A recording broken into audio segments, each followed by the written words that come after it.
A walking tour of Cleveland Park reveals a feast fit for the architectural gourmet. Grand Victorian beauties, mingled with modern classics in their own right. How did this collection of cool come to be?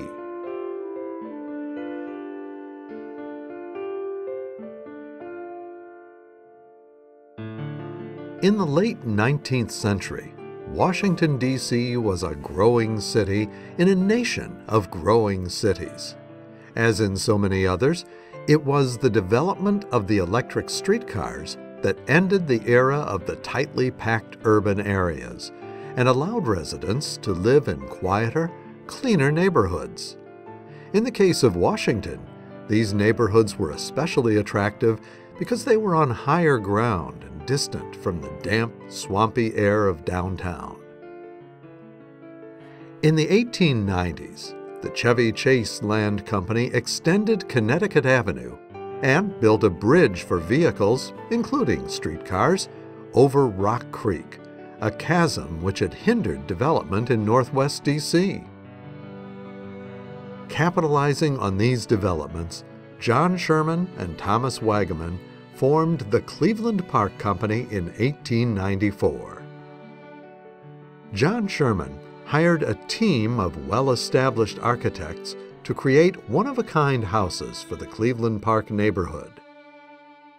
Among them was Paul Peltz, the architect of the Library of Congress building. His shingle-style homes displayed diverse features that included porticos and verandas, towers, and Palladian windows. Frederick Pyle not only worked in Cleveland Park, but also lived on Newark Street from 1906 to 1918. His style included oval projecting porches, sloping roof lines, gracious piazzas, and stained glass windows that were a sign of things to come in turn-of-the-century architecture. Robert Thompson Head, who designed nearly half of the approximately 40 homes built by 1903, worked in a variety of styles, including Queen Anne and Colonial Georgian. His most popular homes, in the Queen Anne style, are easily identified by their large porches, sloping roofs, and asymmetrical forms. Waddy Butler Wood, designer of several schools and embassies throughout D.C., was prolific in Cleveland Park as well.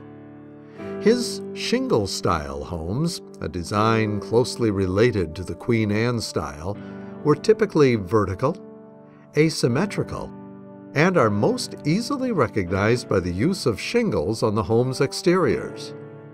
He also drew from the Mediterranean Revival styles, which became a significant element of Cleveland Park's architecture in subsequent years.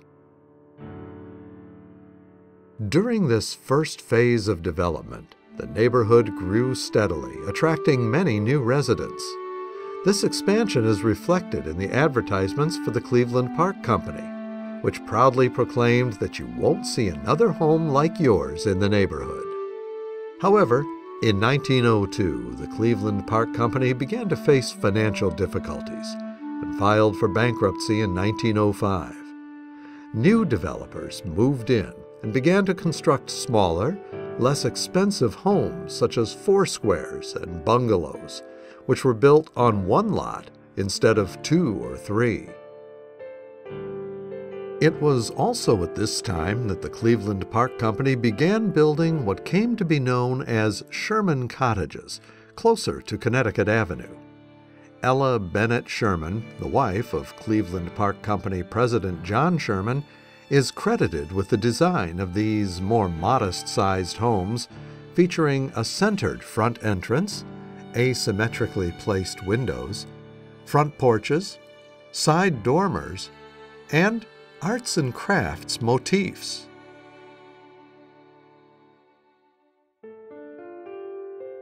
Despite their efforts, the Shermans could not save the company.